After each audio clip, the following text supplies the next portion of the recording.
আমাদের উপর একটা অভিযোগ উঠেছিল যে ওলামায়ে কেরাম কি অর্থনীতি বুঝে। এরকম মাওলানা হওয়ার 2 বছর আগে আমাদের কওমি মাদ্রাসার ছাত্ররা অর্থনীতির ব্যাপারে পোকা হয়ে যায়। অর্থনীতি শুধু বুঝে না, মাওলানা হওয়ারও 2 বছর আগে আমাদের কওমি মাদ্রাসার ছাত্রদেরকে অর্থনীতি খাওয়ায়া দেওয়া হয়।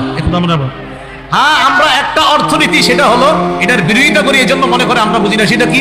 সুদ ভিত্তিক অর্থনীতির বিরোধিতা আমরা করি। এই জন্য যারা সুদ ভিত্তিক অর্থ ব্যবস্থা চায় তারাই বলে যে ওলামায়ে কেরাম অর্থনীতি বুঝে না।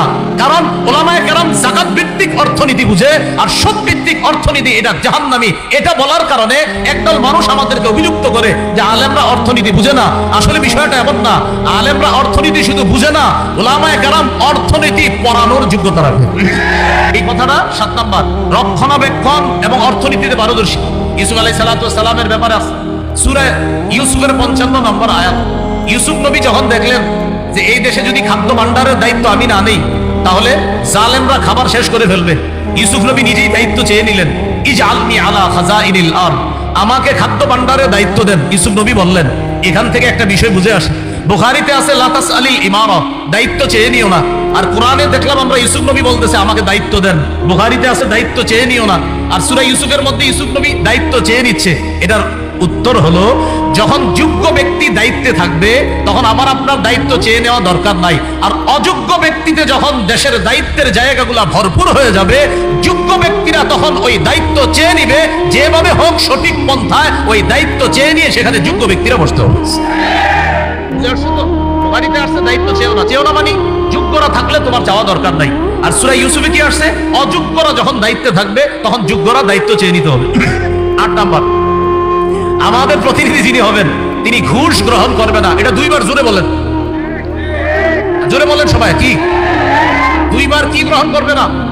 আবার বলেন, কি গ্রহণ করবে না? এটা এরকম লোক আমরা প্রতিনিধি বানাতে হবে। সূরা নামলের 35-36 নম্বর আয়াত। রানী বিলকিস সুলাইমান নবীর কাছে হাদিয়া পাঠাইছে।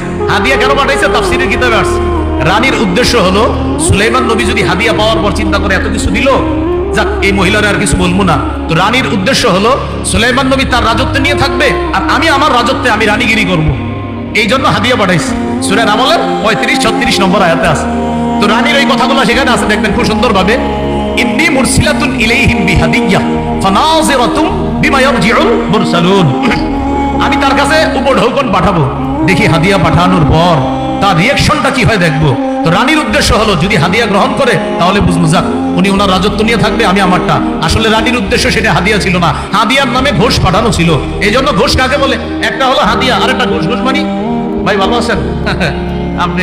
ঠিক আছেন তো ভাই? ঠিক আছেন তো মানে আপনি কিছু করেন না, আপনি আপনার জায়গায় থাকেন, আমার জায়গায় রাখেন, আমি এই এলাকাটা দেখভাল করবো। আর আপনার এটারে হাদিয়া, এটা ঘোষ, এটা হলো ঘোষ, এটা ঘোষ, এটা হাদিয়া না, এটা উপহার না। দিয়ে বলে কি বাসায় কিছু নিয়ে যায়, কিছু খায়েন। বলে আমি কি করবো? আর না কিছু খায় না, আর আমার জিনিসটা একটু খেয়াল রাখেন। এই যে খেয়াল রাখেন বলাটা, তখন আর এটা হাদিয়া না, এটা ঘোষ হয়ে গেল। 8 নাম্বার। 9 নাম্বার, আমরা যাকে প্রতিনিধি নির্বাচন করব তিনি আমানতদার হবে। কি হবে ভাই? আমানতদার হবে। সূরা নিসা 58 নম্বর আয়াতে আল্লাহ বলেন, ইন্নাল্লাহা ইয়া'মুরুকুম আন তুআদ্দুল আমানাতি ইলা আহলিহা, আল্লাহ তোমাদেরকে আদেশ করেন তোমরা আমানত যথাযথ জায়গায় পৌঁছে দাও। সহিহ বুখারীর বর্ণনা, রাসূলুল্লাহ সাল্লাল্লাহু আলাইহি সাল্লামকে প্রশ্ন করা হলো, হুজুর কিয়ামত কবে? নবীজি সাল্লাল্লাহু আলাইহি সাল্লাম বললেন, ইদা ফুসিদাল আমরু ইলা গায়রি আহলি ফান্তাজিরিস সাআ, যখন দায়িত্ব অযোগ্য ব্যক্তিকে দেওয়া হবে তখন কিয়ামতের অপেক্ষা করো। এটা একটা বর্ণনা। আরেক বর্ণনায় রাসূল সাল্লাল্লাহু আলাইহি সাল্লাম বললেন, ইদা দুইয়াতিল আমানা ফান্তাজিরিস সাআ, যখন আমানত উঠিয়ে দেওয়া হবে তখন কিয়ামতের অপেক্ষা করো। সাহাবায়ে কেরাম প্রশ্ন করলেন, কাইফা ইদাআতুহা ইয়া রাসূলুল্লাহ, হুজুর আমানত কিভাবে উঠিয়ে নেওয়া হবে? নবী বললেন, ইদা উসনিদাল আমরু, আরেক বর্ণনা ইদা উসনিদাল আমরু ইলা গায়রি আহলি, যখন অযোগ্য ব্যক্তিকে দায়িত্ব দেওয়া হবে, এই অযোগ্যকে দায়িত্ব দেওয়া মানে আমানত উঠিয়ে নেওয়া। এখানে একটা বাংলা মনে রাখবেন, যোগ্য ব্যক্তিকে যোগ্যতার আসনে বসানো এটা আমাদের জন্য আমানত, আর যোগ্য ব্যক্তি যোগ্যতার আসনে বসে আমাদের অধিকারগুলো সংরক্ষণ করা এটা ওই দায়িত্বশীল ব্যক্তির জন্য আমানত। আবার বলছি, যোগ্য ব্যক্তিকে যোগ্যতার আসনে বসানো এটা আমাদের জন্য আমানত, আর তিনি ওই আসনে বসে আমাদের অধিকারগুলো যথাযথভাবে আদায় করা এটা তার জন্য আমানত।